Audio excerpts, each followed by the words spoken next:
السلام علیکم ورحمۃ اللہ وبرکاتہ۔ وعلیکم السلام ورحمۃ اللہ وبرکاتہ۔ جامعہ انواریہ حیدرآباد باب العلم انواریہ ایجوکیشنل سوسائٹی کے زیر اہتمام ابو داؤد شریف کے سلسلہ وار دروس کا کام جاری ہے، اور آج ہم حدیث نمبر 2580 جو گزشتہ باب سے متعلق تھی، یعنی بابٌ فی المحللی، اس باب کی ایک سند ہے، یہیں سے اپنی گفتگو کا آغاز کرتے ہیں۔ تو اس سے پہلے ایک حدیث گزر چکی ہے، اور یہ باب کے اخیر میں گویا کہ اسی حدیث کی ایک سند ہے جس کو امام ابو داؤد نے بیان کیا ہے۔ 2580 حدثنا محمود بن خالد حدثنا الولید بن مسلم عن سعید بن بشیر عن الزہری باسناد عباد ومعناہ، یعنی زہری نے یہ سند عباد بن عوام جو اوپر حدیث گزری ہے اسی معنی اسی متن کی یہ حدیث ذکر کی ہے۔ قال ابو داؤد کہتے ہیں رواہ معمر و شعیب و عقیل عن الزہری، رواہ معمر و شعیب و عقیل عن الزہری عن رجال من اہل العلم، اور اسی حدیث کو معمر نے، شعیب نے، عقیل نے زہری سے روایت کیا ہے، اور کئی علماء سے اس کو نقل کیا ہے۔ عن رجال من اہل العلم وہذا اصح عندنا، اور یہ سند امام ابو داؤد کے یہاں یہ زیادہ صحیح ہے۔ جب کوئی محدث اصح کا لفظ بولے تو اس کا مطلب صحیح نہیں ہوتا ہے۔ یہاں ایک فائدے کے طور پر ایک بات سماعت کر لیں، جب محدث کسی حدیث کی سند کے بارے میں بولیں ھذا اصح شیء فی ھذا الباب، جیسا کہ امام ترمذی بارہا بولتے ہیں، یا یوں بولیں کہ جیسے کہ یہاں پر امام ابو داؤد نے فرمایا وَھَذَا أَصَحٌ عِندَنَا، تو اس طریقے سے جو صحت کے الفاظ استعمال کیے جاتے ہیں ان سے حدیث صحیح کی طرف اشارہ نہیں ہوتا ہے۔ جب حدیث صحیح رہیں گی تو پھر اس صورت میں صحیح کا ہی لفظ بولا جائے گا، ھذا اصح ما فی ھذا الباب یا ھذا اصح عندنا۔ تو ایسے مقامات پر مراد یہ ہوتی ہے کہ صحیح کے نیچے جو درجے ہیں حدیث کے، ان میں سب سے زیادہ بہتر یہ سند ہے۔ ٹھیک ہے، اب آگے کا باب دیکھ لیجئے۔ باب فی الجلبی علی الخیل فی السباق، گھڑ دوڑ میں جلب اور جنب کا بیان۔ اس کے معنی سمجھ لیجئے، جلب کسے کہتے ہیں؟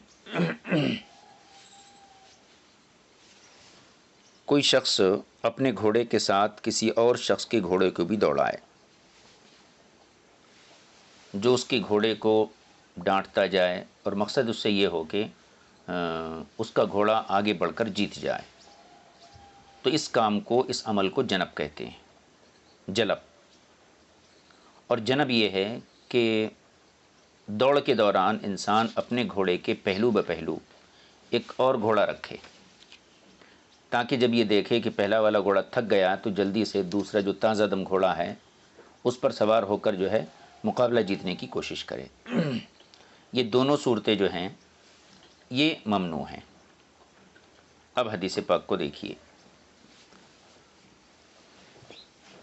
حدیث نمبر 2581 حدثنا یحیی بن خلف حدثنا عبد الوهاب بن عبد المجید حدثنا انبسط وحدثنا مسدس حدثنا بشر بن المفضل عن حمید الطویل جميعا عن الحسن، ان تمام حضرات نے حسن بصری سے روایت کی، عن عمران بن حسین عن النبی صلی اللہ علیہ وسلم، حضور صلی اللہ علیہ وسلم نے ارشاد فرمایا لا جلب ولا جنب، نہ جلب ہے نہ جنب ہے۔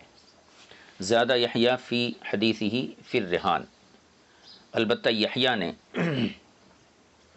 اپنی سند کے اندر ریحان کا بھی اضافہ کیا ہے، یعنی لا جلب ولا جنب، اور اس کے بعد جو ہے فی الرہان، ریحان کا مطلب مقابلہ، تو اس فی الرہان کے الفاظ کا اضافہ یحییٰ نے اپنی سند کے اندر کیا ہے۔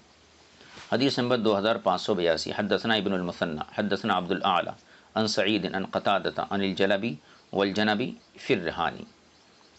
اب یہ وہی سعید کی روایت ہے، اس میں آپ دیکھیے کہ قتادہ سے مروی ہے کہ انہوں نے جلب اور جنب دونوں کا ذکر کیا، اور اس کے بعد فی الرہان، یعنی مقابلے میں جلب اور جنب کی ممانعت ہے۔ باب فی السیف یحلی، یہ باب ہے اس سلسلے میں کہ تلوار کو چاندی سے مزین کیا جائے۔ تلوار کا جو قبضہ ہوتا ہے، جس کو لڑنے والا یا پکڑنے والا اپنے ہاتھ میں رکھتا ہے، تلوار کے جس حصے کو، اس کو آراستہ کرنے کا باب۔ بابن فی السیف یحلی، تلوار کو چاندی سے مزین کرنا، آراستہ کرنا۔ حدیث نمبر 2583، حدثنا مسلم بن ابراہیم حدثنا جریر بن حازم حدثنا قتادۃ عن انس، قتادہ انس سے روایت کرتے ہیں، حضرت انس نے فرمایا کانت قبیعۃ سیف رسول اللہ صلی اللہ علیہ وسلم فضۃ، حضور اکرم صلی اللہ علیہ وسلم کی تلوار کا قبضہ، قبیعہ یہاں قبضے کے معنی میں ہے، حضور اکرم صلی اللہ علیہ وسلم کی تلوار کا قبضہ یہ چاندی کا تھا۔ تو اس حدیث پاک سے یہ معلوم ہوا کہ ایک مجاہد کے لیے یہ اجازت ہے کہ وہ اپنے اسلحے کو یا اپنی تلوار کو اس طرح سے مزین کرے، اس چیز کی شریعت اجازت دیتی ہے۔ قال قتادہ، قتادہ فرماتے وما علمت احدا تابعہ علی ذلک، یعنی اوپر جو حدیث گزری یہ قتادہ کی ہی روایت ہے، احدا تابعہ علی ذلک، اور میں کسی کو نہیں جانتا جس نے اس کی متابعت کی ہو۔ حدیث نمبر 2585، حدثنا محمد بن بشار حدثنی یحیی بن کثیر ابو غسان العنبری عن عثمان بن سعد عن انس بن مالک قال کانت فذکر، انہوں نے بھی اسی قسم کی روایت بیان کی۔ قال ابو داود اقوى هذا الحدیث حدیث سعید بن ابی الحسن والباقیۃ ضعاف، اس میں ان حدیثوں میں، اس مضمون میں جتنی حدیثیں آئی ہیں امام ابو داؤد کو پہنچی ہیں، ان میں سب سے مضبوط ترین حدیث سعید بن ابی الحسن کی ہے، اور باقی جو سندیں ہیں وہ سب کمزور ہیں۔ تو اب یہ بات جو کہی امام ابو داؤد نے اقوا هذه الاحادیث، اس کا بھی مطلب یہی ہے کہ یہ ان حدیثوں کو جو ہے تقویت، ان کی تقویت بیان کر رہے ہیں، لیکن ان حدیثوں پر صحت کا حکم نہیں لگایا۔ تو صحت، جب کسی حدیث کی صحت بیان کرتے ہیں تو اس کے لیے صریح لفظ استعمال کرتے ہیں، ھذا حدیث صحیح، اور صحت کا کوئی دوسرا صیغہ لے کر آئیں کسی تبدیلی کے ساتھ تو وہاں صحت مراد نہیں ہوتی ہے، بلکہ عام طور پر یہ جو ہے تقویت مراد ہوتی ہے۔ یہ ہو گیا۔ اب آگے کا باب دیکھ لیجئے، بابن فی النبل یدخل فی المسجد، نبل کہتے ہیں اصل تیر کو، تیر لے کر مسجد میں داخل ہونا، اس کا کیا حکم ہے؟ اگر کوئی شخص داخل ہوتا ہے تو پھر کس طریقے سے داخل ہونا چاہیے؟ بابن فی النبل یدخل فی المسجد، تیر کے ساتھ مسجد میں داخل ہونا۔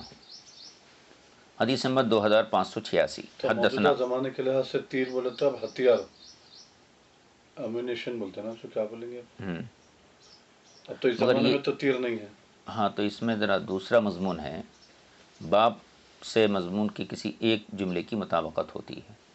مقصد یہ کہ جب کوئی شخص اس قسم کی چیز لے کر چلے تو کس انداز سے داخلہ ہونا چاہیے اس کا۔ جی،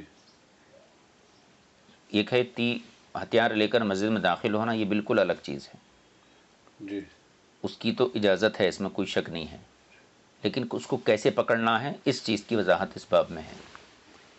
حدثنا قتیبۃ بن سعید حدثنا اللیث عن ابی الزبیر عن جابر عن رسول اللہ صلی اللہ علیہ وسلم، حضرت جابر رسول پاک صلی اللہ علیہ وسلم سے روایت کرتے ہیں انہ امر رجلا کان یتصدق بالنبل فی المسجد، حضور اکرم صلی اللہ علیہ وسلم نے ایک شخص کو حکم دیا جو شخص مسجد میں تیر بطور صدقہ تقسیم کر رہا تھا۔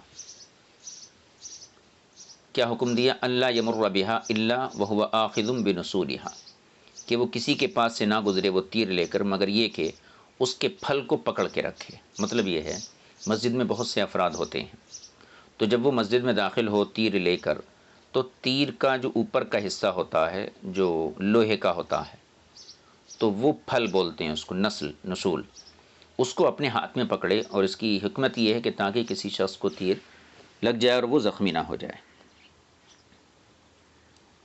دوسری حدیث اسی باب کی، حدیث نمبر 2587، حدثنا محمد بن العلاء حدثنا ابو اسامہ عن برید یا عن برید عن ابی بردۃ عن ابی موسیٰ عن رسول اللہ صلی اللہ علیہ وسلم قال، حضور اکرم صلی اللہ علیہ وسلم سے مروی، آپ نے ارشاد فرمایا، اذا مر احدکم فی مسجدنا، جب تم میں سے کوئی شخص ہماری مسجد میں گزرے، او فی سوقنا، یا پھر ہمارے بازار سے گزرے۔ اب یہاں پر راوی کو شک ہے، حضور نے مسجد کا لفظ کہا یا پھر آپ نے بازار کا لفظ کہا۔ تو جب کوئی شخص تم میں سے ہماری مسجد میں گزرے یا پھر ہمارے بازار سے گزرے، ومعہ نبل، اور اس کے ساتھ تیر ہوں، اس کے پاس تیر بھی ہوں، فلیمسک علی نصالھا، فلیمسک علی نصالھا، تو اس کو چاہیے کہ وہ ان کے پھلوں کی طرف سے پکڑے۔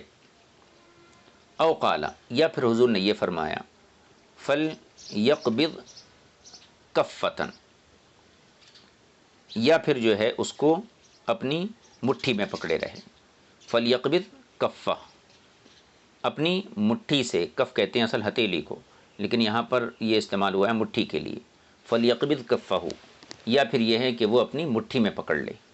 او قال فلیقبض بکفہ، یا پھر حضور نے یہ فرمایا فلیقبض بکفہ، اپنی مٹھی میں پکڑ لے۔ تو مطلب تینوں کا ایک ہی ہے، فلیمسک علی نصالھا، اس کا بھی وہی معنی ہے، اپنے ہاتھ میں پکڑ لے۔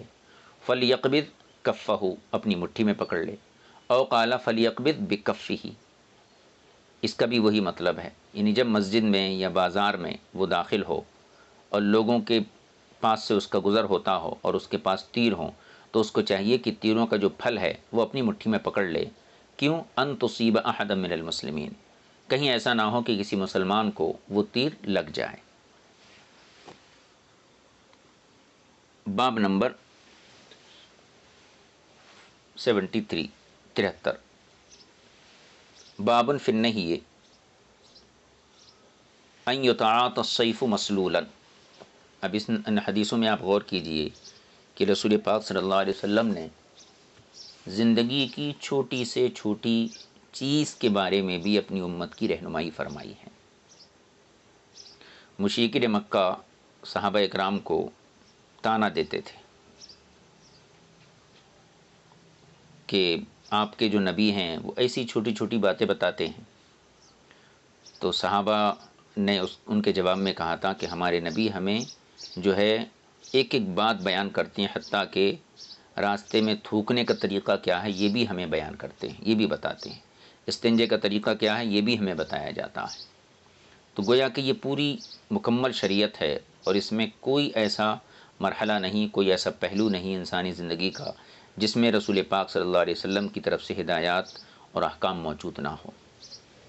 باب فی النہی ان یتعاطی السیف مسلولا، ان یتعاطی السیف مسلولا، ننگی تلوار لینا دینا یہ منع ہے، یعنی کسی سے ننگی تلوار لینا بغیر نیام کے، یا کسی کو ننگی تلوار دینا، اس کو بھی منع کیا گیا ہے۔ اب حالانکہ یہ کوئی بہت اہم ترین بات نہیں ہے، لیکن یہ بھی انسانی زندگی کے لیے ضروری ہے کہ اگر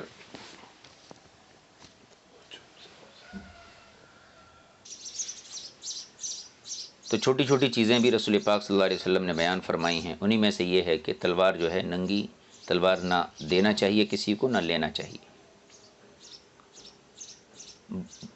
حدیث نمبر 2588، حدثنا موسیٰ بن اسماعیل حدثنا حماد عن ابی الزبیر عن جابر ان نبی صلی اللہ علیہ وسلم نہا، حضور اکرم صلی اللہ علیہ وسلم نے منع فرمایا ہے، ان یتعاطی السیف مسلولا، کہ تلوار کو اس کیفیت میں لیا جائے یا دیا جائے کہ وہ ننگی ہو، مطلب میان کے باہر ہو، بلکہ کسی سے تلوار لینا ہے تو میان کے اندر لینا، کسی کو دینا ہے تو میان کے ساتھ دینا۔ باب نمبر 74، باب فی النہی ان یقد السیر بین اصبعین۔ اب یہ باب بھی دیکھیے، انسانی زندگی کا کتنا خاموش پہلو ہے یہ، مگر اس میں بھی رسول پاک صلی اللہ علیہ وسلم نے ہماری رہنمائی فرمائی ہے۔ باب النہی ان یقد السیر بین اصبعین، یعنی چمڑے کے ٹکڑے کو 2 انگلیوں میں رکھ کر کاٹنا، یہ منع ہے۔ چمڑے کو، اس کا ٹکڑا ہے کوئی، 2 انگلیوں کے بیچ میں اسے رکھ لیا اور اس کے بعد کاٹنا، اس سے حضور نے منع فرمایا ہے، کیونکہ ممکن ہے کہ کاٹتے کاٹتے چاقو یا چھری جو ہے ہاتھ تک پہنچ جائے۔ اس خدشے کی بنیاد پر حضور نے نہیں فرمائی ہے۔ حدیث دیکھیے، حدیث 2589۔ حدثنا محمد بن بشار حدثنا قریش بن انس حدثنا اشعث عن الحسن عن سمرة بن جندب ان رسول اللہ صلی اللہ علیہ وسلم نہا، حضور صلی اللہ علیہ وسلم نے منع فرمایا ان یقد السیر بین اصبعین، کہ چمڑے کے ٹکڑے کو 2 انگلیوں کے درمیان رکھ کر کاٹا جائے۔ مبادا یہ ہو سکتا ہے کہ وہ چھری یا چاقو سیدھی جو ہے انگلی تک پہنچ جائے اور اس سے انسان جو ہے نقصان زدہ ہو جائے۔ باب نمبر 75، باب فی لبس الدروع، زرہیں یعنی ایک زرہ یا ایک کے علاوہ کئی زریں پہننے کا باب۔ 2000 حدیث نمبر 2590۔ حدثنا مسدس حدثنا سفیان قال حسبت انی سمعت یزید بن خصیفۃ یذکر عن السائب بن زید عن رجل قد سماہ، یہ جناب سائب بن زید نے ایک شخص سے روایت کی اور اس کا نام بھی بتایا انہوں نے، لیکن یہاں پر سند میں ان کا نام ذکر نہیں کیا گیا ہے۔ وہ حدیث کیا ہے؟ ان رسول اللہ صلی اللہ علیہ وسلم ظاہر یوم احد بین درعین او لبسا درعین۔ باب کیا تھا؟ ایک سے زیادہ زرہیں پہننے کا باب۔ اب یہ سائب بن یزید اس شخص سے روایت کرتے ہیں اور حضور کی کیفیت ہے اس کے اندر کہ رسول پاک صلی اللہ علیہ وسلم نے احد کے دن اوپر تلے 2 زرہیں پہنی ہوئی تھیں۔ یوم احد ظاہرا یوم احد بین ذرعین، حضور اکرم صلی اللہ علیہ وسلم نے 2 زرہیں پہنی ہوئی تھیں۔ تو یا تو ظاہرا یوم احد بین ذرعین یہ لفظ ہے، یا پھر او لبسا درعین یہ الفاظ ہیں، دونوں کا مفہوم ایک ہی ہے۔ آگے کا باب، باب فی الرأیات والالویۃ، جھنڈوں اور پرچموں کا باب۔ رایات یہ رایتن کی جمع ہے،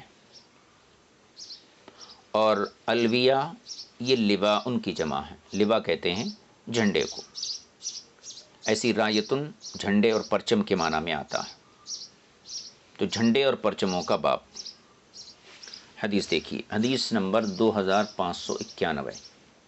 حدثنا ابراہیم بن موسى الرازی اخبرنا ابن ابی زائدۃ اخبرنا ابو یعقوب الثقفی حدثنی یونس بن عبید مولا محمد بن القاسم قال، یہ روایت کرتے ہیں کون؟ یونس بن عبید، جو محمد بن قاسم کے آزاد کردہ غلام تھے۔ قال بعثنی محمد بن القاسم، مجھے محمد بن قاسم نے الی البراء بن عازب، براء بن عازب کے پاس بھیجا، یہ صحابی ہیں، کس لیے؟ یسألہ عن رأیت رسول اللہ صلی اللہ علیہ وسلم ما کانت، یہ پوچھنے بھیجا کہ یہ بتائیے کہ رسول پاک صلی اللہ علیہ وسلم کے پرچم کا کلر کیسا تھا، حضور کے جھنڈے کا کلر کیسا تھا۔ جب حضور میدان جنگ میں شریک ہوتے تھے تو اسلامی پرچم جو ہوتا تھا اس کا رنگ کیا تھا؟ فقال، تو حضرت براء بن عازب نے جواباً فرمایا، یہ صحابی ہیں، کانت سوداء مربعۃ من نمرۃ، کانت سوداء مربعۃ من نمرۃ، نمرہ اصل کہتے ہیں چیتے کو، مربع کا معنی چوکور، اور سودا کا معنی کالا۔ تو اس کا مطلب یہ ہوا رسول پاک صلی اللہ علیہ وسلم کا جو جھنڈا تھا کلر کے حساب سے وہ کالا تھا، اور بناوٹ کے اعتبار سے وہ چوکور تھا، اور اس کے اوپر جو ہیں جیسے چیتے کے اوپر دھاریاں ہوتی ہیں پڑی ہوئی، لکیریں ہوتی ہیں، تو اسی طریقے سے اس پر لکیریں پڑی ہوئی تھیں۔ تو دو مطلب ہو سکتے ہیں، اس تو یہ کہ جھنڈا اصل میں کالا تھا تو اس پر سفید لکیریں تھیں، ایک مطلب یہ ہے۔ دوسرا مطلب یہ ہے کہ جھنڈے کا اپنا کلر سفید تھا اور اس پر کالی لکیریں پڑی ہوئی تھیں۔ یہ حضور اکرم صلی اللہ علیہ وسلم کے پرچم کا رنگ بیان کیا گیا۔ کانت سودا مربعۃ من نمرۃ، یہ جھنڈا جو ہے چوکور تھا اور کالا تھا اور اس پر لکیریں دھاریاں تھیں، جیسے چیتے کے اوپر دھاریاں ہوتی ہیں۔ تو زیادہ بہتر یہ ہے کہ جھنڈے کا اصل کلر سفید مانا جائے اور اس پر کالے کلر کی دھاریاں مانی جائیں۔ حدیث نمبر 2592۔ حدثنا اسحاق بن ابراہیم المروزی وهو ابن راہوی حدثنا یحیی بن آدم حدثنا شریک عن عمار الدہنی عن ابی الزبیر عن جابر، حضرت جابر سے مروی ہے، یرفعہ الی النبی صلی اللہ علیہ وسلم، وہ حدیث کو حضور تک رفع کرتے ہیں۔ یہ محدثین کا انداز ہے، کبھی آپ دیکھتے ہیں کہ جیسے عن جابرین کے بعد عن رسول اللہ صلی اللہ علیہ وسلم، یہ ایک طریقہ ہوتا ہے۔ کبھی ایسا ہوتا عن جابرین قال سمعت رسول اللہ صلی اللہ علیہ وسلم، یا رأیت رسول اللہ صلی اللہ علیہ وسلم یفعل کذا، یا پھر جو ہے سمعت رسول اللہ صلی اللہ علیہ وسلم یقول کذا۔ اس قسم کے الفاظ بھی ہوتے ہیں، وہ بھی حدیث مرفوع کی صراحت ہوتی ہے۔ اور کبھی سمع یا قالا یا رآ اس قسم کے الفاظ نہیں ہوتے ہیں، صرف محدث اتنا کہہ دیتے ہیں کہ یرفعہ الی النبی صلی اللہ علیہ وسلم، اس سے بھی حدیث مرفوع کا پتہ چلتا ہے۔ اب کیا ہیں الفاظ حدیث کے دیکھیے، انہ کان لواءہ یوم دخل مکہ ابیض، اس حدیث میں آیا حضرت جابر فرماتے ہیں کہ رسول پاک صلی اللہ علیہ وسلم کا جھنڈا فتح مکہ کے دن یہ سفید تھا۔ انہ کان لواءہ یوم دخل مکہ ابیض، جس دن آپ مکے میں فتح مکہ کے موقع پر داخل ہوئے تو آپ کا جھنڈا سفید تھا۔ اوپر کی حدیث میں کیا پتہ چلا کہ آپ کے جھنڈے کا کلر کالا تھا، اس حدیث سے پتہ چلا کہ آپ کے جھنڈے کا کلر سفید تھا۔ ایک اور حدیث دیکھ لیجیے اسی بات کی، حدیث نمبر 2593۔ حدثنا عقبۃ بن مکرم حدثنا سلم بن قتیبۃ الشعیری عن شعبۃ عن سماک عن رجل من قومی عن آخر منهم قال رأیت رأیت رسول اللہ صلی اللہ علیہ وسلم صفراء۔ پہلے اس کی سند کو تھوڑا دیکھ لیجیے۔ سماک بن حرب اپنی قوم کے ایک آدمی سے، اور وہ ایک دوسرے سے روایت کرتے ہیں کہ انہوں نے کہا ان سماکن ان رجل من قومہ، سماک اپنی قوم کے ایک شخص سے روایت کرتے ہیں، ان آخر منہم، اور وہ پھر اپنے قوم کے کسی دوسرے شخص سے روایت کرتا ہے، قال کہا، انہوں نے کہا رأیت رأیت رسول اللہ صلی اللہ علیہ وسلم صفراء، میں نے دیکھا ہے کہ رسول پاک صلی اللہ علیہ وسلم کے پرچم کا کلر یہ پیلا تھا۔ اب یہاں تین روایتیں آ گئیں، ایک روایت یہ آئی کہ حضور کے جھنڈے کا کلر یہ سفید تھا، ایک روایت یہ آئی کہ حضور کے جھنڈے کا کلر کالا تھا، اور یہ آخری روایت یہ ہے کہ حضور کے جھنڈے کا کلر یہ پیلا تھا۔ اب تین روایتیں آتی ہیں۔ تو پہلی چیز تو یہ سمجھیے، قرون اولیٰ میں حضور کے دور نبوت میں جھنڈوں کا کوئی خاص رنگ یہ مخصوص نہیں ہوتا تھا، بلکہ جنگ میں اور اہم موقعوں پر جھنڈوں کی بلندی کو نمایاں کیا جاتا تھا، اور اس سے مقصد اتنا ہی ہوتا تھا کہ لشکر کا جو نظم ہے، جو ضبط ہے، جو ترتیب ہے، اس کو ظاہر کیا جائے، اور کسی خاص رنگ کی رعایت نہیں کی جاتی۔ اسی لیے عموماً جو ہے رسول پاک صلی اللہ علیہ وسلم کے جھنڈوں کا تین کلر بیان کیا گیا، اس سے یہ پتہ چلتا ہے کسی ایک کلر کی پابندی نہیں کی گئی تھی۔ البتہ یہاں پر یہ کہہ سکتے ہیں کہ جو آخری روایت ہے پیلے کلر والی صفرا، تو یہ روایت تو ضعیف ہے، محدثین نے اسے ضعیف قرار دیا ہے۔ رہی پہلے کی دو روایتیں، ان روایتوں میں بظاہر کوئی اختلاف نہیں ہے، کیونکہ ایک روایت میں کیا ہے کہ آپ کے جھنڈے کا کلر سودا مربعہ من نمیرہ،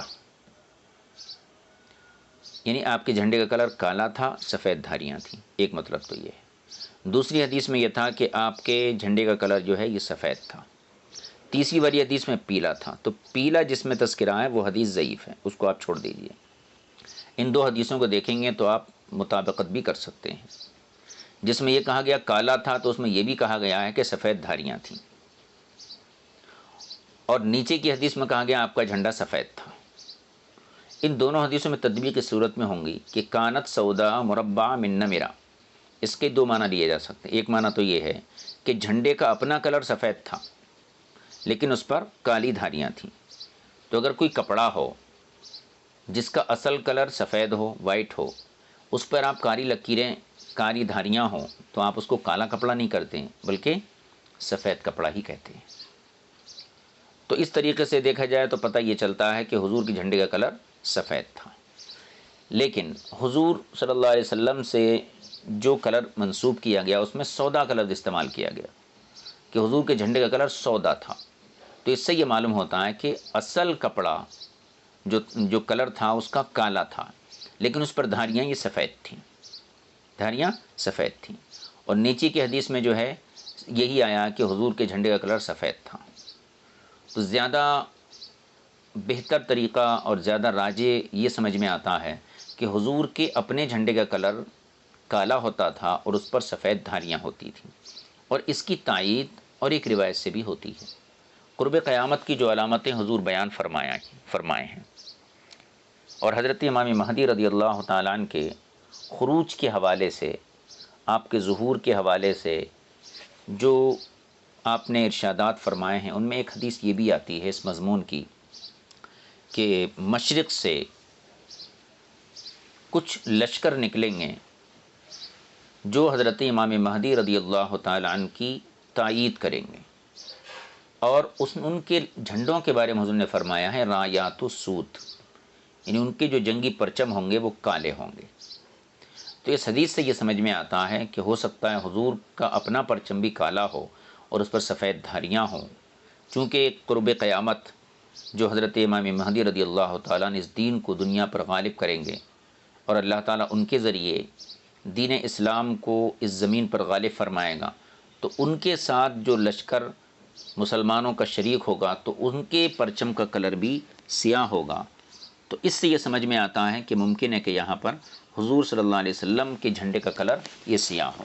باقی تین روایتیں ہیں، اور تینوں روایتوں کو ماننے میں بھی کوئی اعتراض نہیں ہے، کیونکہ مختلف مقامات پر مختلف صورتحال میں مختلف جھنڈے استعمال کیے جا سکتے ہیں، اس میں کوئی حرج نہیں ہے، شرعاً اس میں کوئی قباحت بھی نہیں ہے۔ اگر مسلمانوں کی 4 جماعتیں ہیں اور وہ اپنے جھنڈے کا کلر الگ الگ کر لیتے ہیں تو اس سے شرعاً کوئی قباحت نہیں۔ یہ باب مکمل ہو گیا۔ اب آگے کا باب ہے باب الانتصاری۔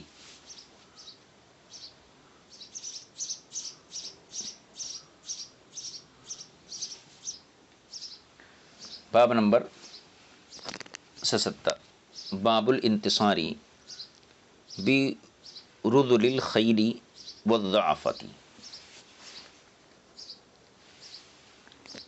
یہ باب ہے، یعنی معمولی اور بے بس لوگوں کے حوالے سے مدد کی دعا کرنا۔ اس کو آپ گھوڑوں سے بھی تعبیر کر سکتے ہیں۔ اصل خیل کا معنی جو ہے شہ سوار ہوتا ہے، یعنی گھڑ سوار، اور وہی یہاں مراد ہے۔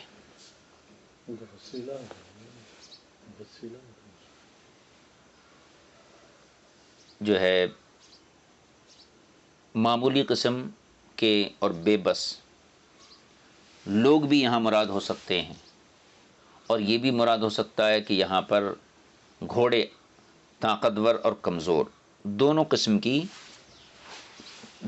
کے احتمال اس کے اندر موجود ہیں۔ پہلے حدیث کو پڑھ لیجیے۔ حدیث نمبر 2594، حدثنا معمل بن الفضل الحرانی حدثنا الولید حدثنا ابن جابر عن زید بن ارطاط الفزاری عن جبیر بن نفیر الحضرمی انہ سمع ابا الدرداء، انہوں نے حضرت ابو الدرداء کو فرماتے ہوئے سنا، یقول فرماتے ہوئے سنا، سمعت رسول اللہ صلی اللہ علیہ وسلم، میں نے حضور اکرم صلی اللہ علیہ وسلم کو فرماتے ہوئے سنا، یقول ابغونی الضعفاء فانما ترزقون وتنصرون بضعفائکم، حضور نے ارشاد فرمایا کہ میرے لیے تلاش کرو الضعفاء، کمزور ضعیف لوگوں کو، فإنما ترزقون وتنصرون بضعفائکم، کیونکہ تمہیں کمزور اور ضعیف لوگوں کے ذریعے سے رزق دیا جاتا ہے، یعنی تم رزق دیے جاتے ہو کمزوروں اور ضعیفوں کے وسیلے سے۔ یہ حدیث پاک کے بارے میں امام ابو داؤد آگے اس کی سند میں وضاحت کر رہے ہیں۔ قال ابو داؤد زید بن ارطاط اخو عدی بن ارطاط، یعنی یہ زید بن ارطاط جو ہیں سند کے اندر یہ عدی بن ارطاط کے بھائی ہیں۔ یہ حدیث کا مرادی معنی ہو گیا۔ اب اس سے جو عقیدہ نکل کے آتا ہے وہ یہی ہے کہ حضور اکرم صلی اللہ تعالیٰ علیہ وسلم سے زیادہ توحید کو جاننے والے اور توحید پر عمل کرنے والے اور شرک سے بچنے والے اور شائبہ شرک سے بچنے والے اور کون ہو سکتے ہیں۔ رسول پاک صلی اللہ علیہ وسلم کی اپنی دعا کی کیفیت یہ ہے کہ آپ جو ہیں اللہ سے جو مانگتے ہیں اللہ تعالیٰ اسے پورا فرماتا ہے، لیکن ان تمام اختیارات اور ان مراتب کے باوجود آپ نے امت کو یہ تعلیم دی گویا کہ میری خاطر میرے لیے ضعیف اور کمزور لوگوں کو تلاش کر کے لاؤ، کیونکہ ان کے ذریعے سے اللہ تعالیٰ تمہیں رزق دیتا ہے اور دشمن کے خلاف تمہاری مدد کی جاتی ہے۔ اس سے یہ پتہ چلا کہ امت میں جو کمزور اور ضعیف لوگ ہیں وہ اللہ کی بارگاہ میں وسیلہ بن سکتے ہیں، اور حضور اکرم صلی اللہ علیہ وسلم کا عمل اس بات کے لیے دلیل ہے کہ رسول پاک صلی اللہ علیہ وسلم نے کمزور اور ضعیف لوگوں کو باضابطہ اپنی دعا کے لیے وسیلہ بنایا، حالانکہ حضور خود اللہ تک پہنچنے کے لیے یا اللہ سے مانگنے کے لیے وسیلے کے محتاج نہیں ہیں، لیکن آپ نے یہ کام امت کی تعلیم کے لیے کیا ہے۔ تو حضور کے کرنے سے دو باتیں ثابت ہو گئیں، ایک تو یہ کہ وسیلہ تلاش کرنا یہ حضور کی سنت ہو گئی، دوسری بات یہ کہ وسیلہ تلاش کرنا یہ ایسا عمل ہے جو شرک یا بدعت کے دائرے میں نہیں آتا ہے، اور رسول پاک صلی اللہ علیہ وسلم نے جو وسیلہ تلاش کیا، حالانکہ آپ کا یہ مقام یہ مرتبہ ہے، تو جب حضور نے تعلیم امت کی خاطر یہ کام کیا ہے تو ہم اور آپ جو عام زندگی میں مصروف ہیں اور نہ اللہ کا وہ قرب میسر ہے اور نہ وہ مراتب حاصل ہیں، تو ہمارے لیے تو بدرجہ اولا وسیلہ ضرورت بن جاتا ہے۔ آگے کا باب دیکھ لیے، باب نمبر 78، باب فی الرجل ینادی بالشعار، یعنی کسی آدمی کو نشانی کے ساتھ پکارنا، جس کو آپ کے زمانے میں کوڈ ورڈ بولتے ہیں، نشانی کے ساتھ پکارنا۔ حدیث نمبر 2595، حدثنا سعید بن منصور حدثنا یزید بن ہارون عن الحجاج عن قتادة عن الحسن عن سمرة بن جندب قال، سمرہ بن جندب فرماتے ہیں، کان شعار المہاجرین عبد اللہ و شعار الانصار عبد الرحمن۔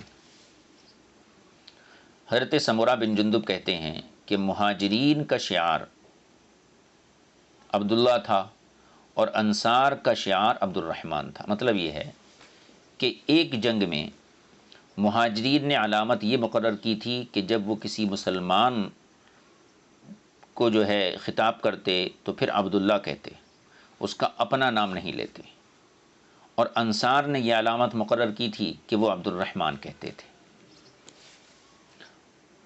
آگے کی حدیث بھی دیکھ لیجئے، حدیث نمبر 2596۔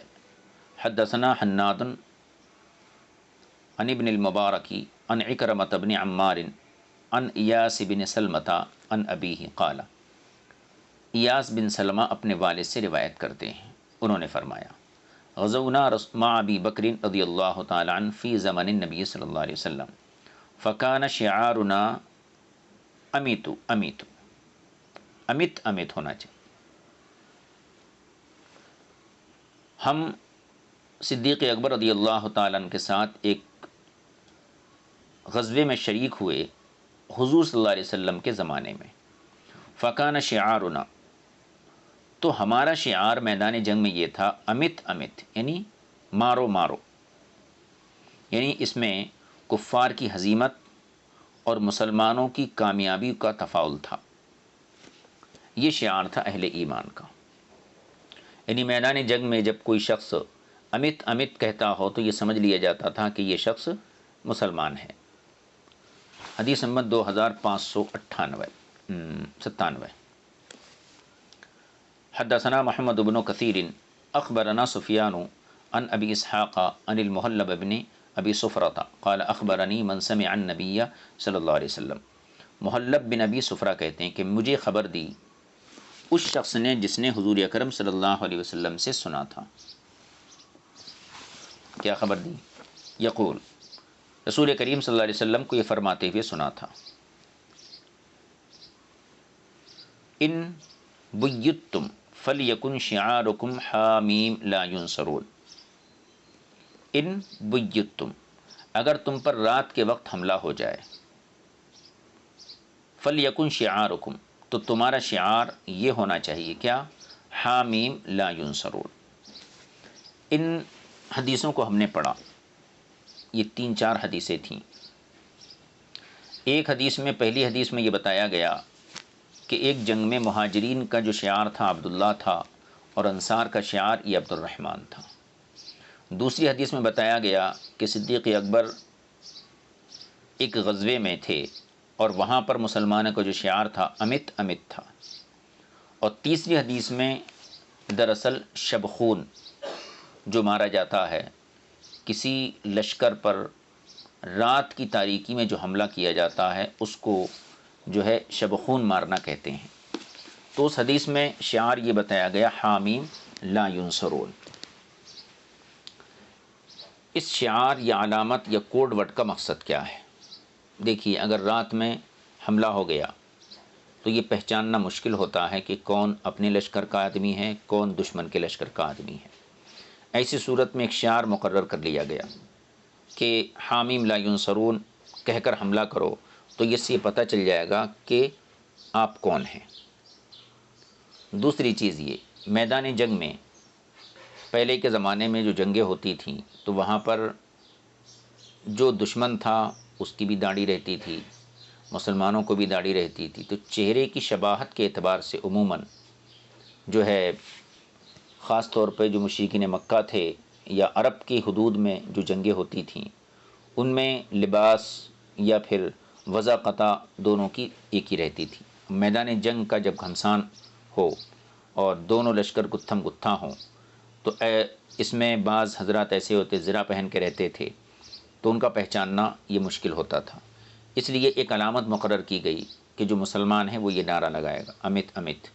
اسی طریقے سے یہ کہ عبداللہ یا عبد الرحمن، یہ گویا کہ کوڈ ورڈ تھے یہ پہچاننے کے لیے کہ شخص مسلمان ہے۔ یعنی کہیں ایسا نہ ہو کہ اندھیرے کی وجہ سے یا ذاتی تعارف نہیں ہے سامنے والے سے، حالانکہ وہ اسلامی لشکر میں ہی ہے، تو اندھیرے کی وجہ سے یہ ذاتی تعارف نہ ہونے کی صورت میں اپنے لوگوں کو پہچاننے میں غلطی ہو جائے، اور اگر کوئی جاسوس وغیرہ آ جائے تو اس کو پکڑنا بھی اس صورت میں آسان ہے، کیونکہ وہ اس نعرے سے واقف نہیں رہتا ہے، اس کو کوڈ ورڈ کا اندازہ نہیں ہوتا ہے۔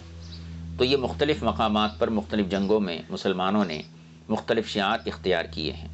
ایک اور شعار ہے، یہ جو مسیلمہ بن کذاب سے جنگ ہوئی تھی، جنگ یمامہ، اس جنگ میں یہ عجیب و غریب جنگ اس لیے بھی تھی کہ یہاں پر جن سے جنگ کی جا رہی تھی دشمن بھی کلمہ پڑھتا تھا اور دشمن بھی اپنے آپ کو مسلمان کہتا تھا۔ البتہ ان لوگوں نے مسیلمہ بن کذاب کو بھی اپنا نبی مان لیا تھا۔ اب وہاں پر ان کی زبان، وہ بھی نعرہ مار کر اللہ کا نام لے کر جو ہے حملہ کرتے تھے، مسلمان بھی اللہ کا نام لے کر حملہ کرتے تھے۔ تو جو اسلامی لشکر کے امیر تھے انہوں نے صدیق اکبر کو یہ پیغام بھیجا کہ ہم یہاں سمجھ نہیں پاتے ہیں کہ دشمن کون ہے اور اپنا کون ہے۔ تو ابن کثیر نے بھی یہ لکھا ہے وَكَانَ شِعَارُهُمْ يَوْمَئِذٍ یا محمد یا منصور یا رسول اللہ، اس قسم کے الفاظ آئے ہیں۔ یعنی اس دن جنگ یمامہ میں جو اہل ایمان کا جو شعار تھا وہ یا رسول اللہ یا منصور، اس قسم کے الفاظ تھے۔ گویا وہاں پر کلمہ پڑھنے والوں سے جنگ تھی، تو وہاں پر جو بنیادی طور پر علامت مقرر کی گئی اہل ایمان کی وہ یا رسول اللہ یعنی منصب رسالت کے حوالے سے مقرر کی گئی۔ اس سے یہ پتہ چلتا ہے کہ یا رسول اللہ کا جو نعرہ ہے وہ ایمان اور نفاق کے اندر فرق کو واضح کر دیتا ہے۔ اور آج بھی ہم اپنے دور میں اگر دیکھیں تو نعرہ تکبیر لگانے والے بہت ہیں اور کسی کو اس پر اعتراض بھی نہیں ہے، لیکن یا رسول اللہ کے نعرے پر یا نعرہ رسالت کے اوپر جو اختلاف ہے اس کی بنیاد یہی ہے کہ جو شخص رسالت کو پورے طور پر تسلیم نہیں کرتا ہے یا اس کے تقاضوں کو نہیں مانتا ہے تو پھر وہ یا رسول اللہ پر بھی اعتراض وارد کرتا ہے۔ تو جس طریقے سے دور صحابہ میں یا رسول اللہ کا نعرہ ایمان اور کفر کے درمیان، ایمان اور نفاق کے درمیان حد فاصل تھا، اسی طریقے سے آج بھی یا رسول اللہ کا نعرہ ایمان اور نفاق کے درمیان فصل پیدا کر دیتا ہے، فرق ظاہر کر دیتا ہے۔ آگے کا باب دیکھیے، باب ما یقول الرجل اذا سافر، جب کوئی شخص سفر پر نکلے تو کیا پڑھے، کیا دعا پڑھے۔ حدیث نمبر 2598، حدثنا مسدس حدثنا یحییٰ حدثنا محمد بن عجلان حدثنی سعید المقبری عن ابی ہریرہ قال، حضرت ابو ہریرہ سے مروی ہے، قال رسول اللہ صلی اللہ علیہ وسلم، قال کان رسول اللہ صلی اللہ علیہ وسلم اذا سافر، وہ فرماتے ہیں جب رسول پاک صلی اللہ تعالیٰ علیہ وسلم کسی سفر کا ارادہ فرماتے، کہیں جانے کا ارادہ فرماتے، قال تو آپ یہ دعا پڑھتے تھے، انت الصاحب فی السفر والخلیفۃ فی الاہل، اللہم انی اعوذ بک من وعثاء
آگے کی حدیث دیکھ لیجئے،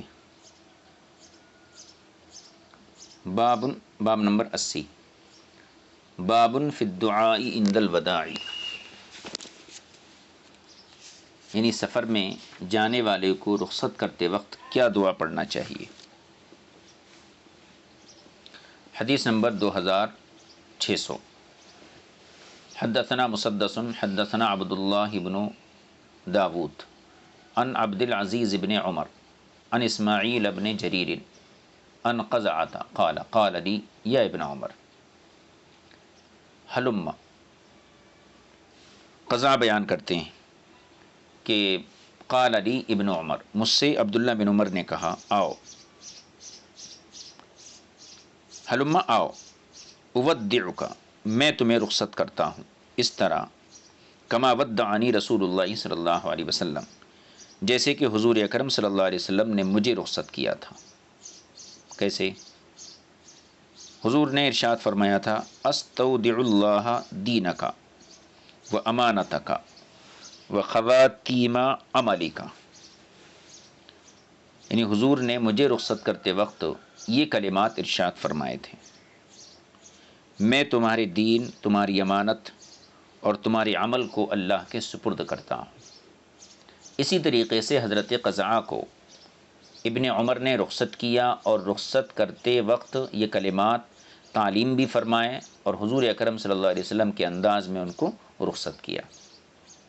تو اس سے یہ پتہ چلتا ہے کہ جب کوئی انسان سفر پر جائے تو اس کی رخصتی کے معاملے میں بھی بندے کو اللہ سے مدد طلب کرنی چاہیے اور یہ کہنی چاہیے کہ میں تجھے، یعنی تیرے دین کو، تیری امانت کو، تیرے عمل کے خاتمے کو اللہ کے سپرد کر رہا ہوں۔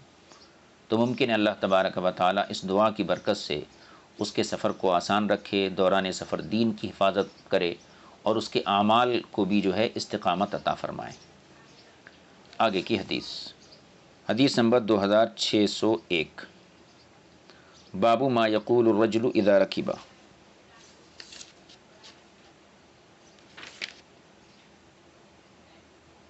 نہیں، ایک حدیث اور ہے یہاں پر اسی باب کی۔ حدثنا حسن بن علی حدثنا یحیی بن اسحاق السیلحنی حدثنا حماد بن سلمۃ عن ابی جعفر الخطمی عن محمد بن کعب عن عبد اللہ الخطمی قال کان نبی صلی اللہ علیہ وسلم، وہ فرماتے ہیں رسول کریم صلی اللہ علیہ وسلم اذا اراد ان یستودع الجیش، جب رسول پاک صلی اللہ علیہ وسلم کسی لشکر کو روانہ فرماتے، قال، تو آپ ارشاد فرماتے استودع اللہ دینکم و امانتکم و خواتیم اعمالکم، یعنی میں تم لوگوں کو دین اور تم لوگوں کی امانتوں اور تمہاری اختتامی اعمال کو اللہ کے سپرد کر رہا ہوں۔ باب نمبر 81، باب ما یقول الرجل اذا رکب، سوار ہوتے وقت کون سی دعا پڑھنی چاہیے، اس کا باب۔ حدیث نمبر 2602، حدثنا مسدس حدثنا ابو الاحوص حدثنا ابو اسحاق الحمدانی عن علی بن ابی ربیعہ قال شہدت علی رضی اللہ تعالی عنہ، میں حضرت علی کرم اللہ تعالی وجہ الکریم کے پاس موجود تھا۔ وأتی بدابۃ لیرکبھا، اور آپ کی خدمت میں ایک سواری لائی گئی، دابہ چوپائے کو بولتے ہیں، تاکہ آپ اس پر سوار ہوں، تو آپ کے سوار ہونے کے لیے ایک جانور پیش کیا گیا، ایک سواری پیش کی گئی۔ فلما وضع رجلہ فی الرکاب، جب آپ نے اپنا مبارک قدم رکاب کے اندر رکھا، قال، تو فرمایا بسم اللہ۔ فلما استوى علی ظہرہا، جب آپ سواری کے اوپر سیدھا بیٹھ گئے، قال، تو آپ نے فرمایا الحمدللہ۔ ثم قال سبحان الذي سخر لنا هذا وما كنا له مقرنين وإنا إلى ربنا لمنقلبون۔ اس کے بعد ثم قال، یہ دعا جب پیر رکھے رکاب میں تو آپ نے بسم اللہ کہا، جب آپ مکمل بیٹھ گئے تو آپ نے بیٹھنے پر اللہ کا شکر ادا کیا، پھر اس کے بعد آپ نے سفر کی دعا پڑھی، اور اس کے بعد یہ کہا الحمدللہ 3 مرتبہ، 3 مرات، 3 مرتبہ، ثم قال اللہ اکبر 3 مرات، پھر آپ نے 3 مرتبہ اللہ اکبر کہا، ثم قال سبحانک، پھر آپ نے یہ کہا سبحانک انی ظلمت نفسی فاغفر لی فإنہ لا یغفر الذنوب الا انت، ثم ضحک، پھر آپ ہنسنے لگے، فقیل، تو آپ سے کہا گیا یا امیر المؤمنین من ای شیء ضحکت، آپ کس چیز سے ہنسے، یعنی کس چیز نے آپ کو جو ہے ہنسایا، قال، تو انہوں نے ارشاد فرمایا، یعنی حضرت علی نے فرمایا، فقلت، قال رأیت النبی صلی اللہ تعالی علیہ وسلم فعل کما فعلت، میں نے رسول پاک صلی اللہ علیہ وسلم کو جو کرتے دیکھا میں نے بھی وہی کیا، میں نے بھی وہی کیا، ثم ضحک، پھر آپ ہنسے، فقلت، تو حضرت علی کہتے ہیں میں نے عرض کیا رسول اللہ من ای شیء ضحکت، آپ کس چیز سے ہنسے ہیں، قال، تو حضور نے ارشاد فرمایا ان ربک یعجب من عبدہ اذا قال اغفر لی ذنوبی یعلم انہ لا یغفر الذنوب غیری، تو حضور نے ارشاد فرمایا کہ بے شک تمہارا رب ان ربک یعجب، بے شک تمہارا رب خوش ہوتا ہے من عبدہ اپنے اس بندے سے جب وہ یہ کہتا ہے اغفر لی ذنوبی، اے اللہ میرے گناہ معاف فرما، یعلم، حالانکہ وہ جانتا ہے لا یغفر الذنوب الا غیری، یعنی بندے کو یہ معلوم ہے کہ میرے علاوہ اور کوئی بھی مغفرت نہیں کر سکتا ہے۔ یہ حدیث مکمل ہو گئی۔ اب اس حدیث میں دو چیزیں قابل توجہ ہیں۔ پہلی چیز، بندہ جب سفر کا ارادہ کرتا ہے اور یہ دعا پڑھتا ہے کہ رب سبحانک انی ظلمت نفسی فاغفر لی فانہ لا یغفر الذنوب الا انت، تو جب بندہ حالت سفر میں اس دعا کو پڑھتا ہے تو اللہ تعالیٰ اس بندے سے خوش ہوتا ہے اور کہتا ہے، جو بندہ یہ کہتا ہے کہ اللہ میرے گناہ معاف فرما دے، تو جب بندہ یہ کہتا ہے تو اللہ خوش ہوتا ہے اس بات سے کہ اس بندے کو معلوم ہے کہ میرے سوا کوئی اور اس کے گناہوں کو معاف نہیں کر سکتا، اس لیے جو ہے یہ مجھ سے ہی گناہوں کی مغفرت طلب کر رہا ہے۔ تو ایک چیز تو یہ پتہ چلی کہ جہاں سارے دروازے بند ہو جائیں وہاں پر اللہ کا دروازہ کھلا رہتا ہے، اور اللہ تعالیٰ بڑے سے بڑے گناہ کو اپنی رحمت سے معاف کر سکتا ہے۔ دوسری چیز، حدیث تو صرف اتنی ہی تھی کہ آپ سفر پہ جا رہے ہیں تو یہ دعا پڑھیے، اس سے اللہ گناہ معاف کر دیتا ہے، سفر آسان کر دیتا ہے۔ لیکن ساتھ میں حضرت مولا کائنات شیر خدا کرم اللہ تعالی وجہ الکریم نے دعا پڑھنے کے بعد آپ ہنسے مسکرائے، تو آپ سے جب پوچھا گیا کہ دعا آپ پڑھے یہ بات سمجھ میں آتی ہے، لیکن ہنسنے کا مقصد کیا ہے؟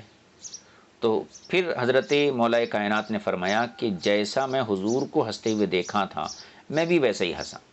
حضور جب ایک مرتبہ سواری پر سوار ہوئے اور قسم کی دعائیں پڑھے، اس کے بعد حضور ہنسے تو حضور سے بھی یہی پوچھا گیا تھا کہ آپ کیوں ہنسے؟ تو حضور نے یہ فرمایا کہ اللہ تعالیٰ اس بندے سے خوش ہوتا ہے جو یہ دعا پڑھتا ہے۔ تو حضور کا ہنسنا اس حدیث کا حصہ نہیں ہے، لیکن صحابہ اکرام کے ایمان کا یہ کمال تھا کہ وہ حضور سے تعلیم بھی لیتے تھے، علم بھی لیتے تھے، اور حضور اکرم صلی اللہ علیہ وسلم کی اداؤں کو بھی باقی امت تک منتقل فرماتے تھے۔ اس لیے حضرت علی مولا کائنات شیر خدا نے دعا بھی پڑھی اور آپ مسکرائے بھی۔ جب پوچھا گیا تو کیا حضور بھی ایسا ہی مسکرائے تھے۔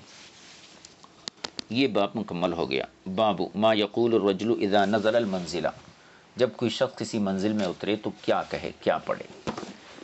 کانا، حدیث نمبر 2603۔ حدثنا عمرو بن عثمان حدثنا بقیۃ حدثنی صفوان حدثنی شریح بن عبید عن الزبیر بن الولید عن عبد اللہ بن عمر قال کان رسول اللہ صلی اللہ علیہ وسلم، رسول پاک صلی اللہ علیہ وسلم اذا سافر، جب آپ سفر پر روانہ ہوتے، فاقبل اللیل، تو رات ہو جاتی تھی، رات آ جاتی تھی۔ اقبال کا معنی آنا، جیسے بادشاہوں کو دعا دیتے ہیں اللہ آپ کا اقبال سلامت رکھے، تو مطلب یہ ہوتا ہے کہ آپ کی سلطنت، آپ مزید جو ہے فتوحات حاصل کرتے رہیں، آگے بڑھتے رہیں۔ اسی کو یہاں بیان کیا گیا کہ جب حضور سفر کے لیے نکلتے تو رات ہو جاتی تھی۔ قال، تو آپ ارشاد فرماتے کیا، یا ارض ربی، یا ارض ربی و ربکی، ربی و ربک اللہ، اعوذ باللہ من شرک و شر ما فیک و شر ما خلق فیک و من شر ما یدب علیک و اعوذ باللہ من اسد و اسودہ و من الحیۃ والعقرب و من ساکن البلد و من والد و ما ولد۔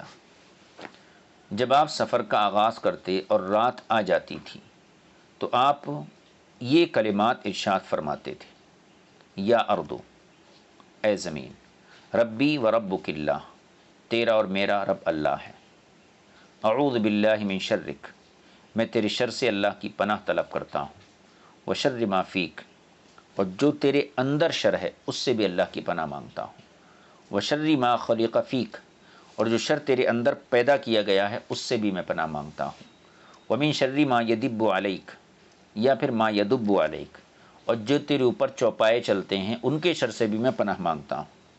وَأَعُوذُ بِاللَّهِ مِنْ أَسَدٍ، اور میں شیر سے، وَأَسْوَدٍ نانگ سے، وَمِنَ الْحَيَّةِ اور سانپ سے، وَالْعَقْرَبِ اور بچھو سے، وَمِنْ سَاكِنِ الْبَلَدِ اور شہر کے رہنے والوں سے، وَمِنْ وَالِدٍ وَمَا وَلَدَ اور جو پیدا ہوا اس سے اور جو پیدا ہو چکا اس سے، جو پیدا ہوگا اس سے، سب سے میں اللہ کی پناہ چاہتا ہوں۔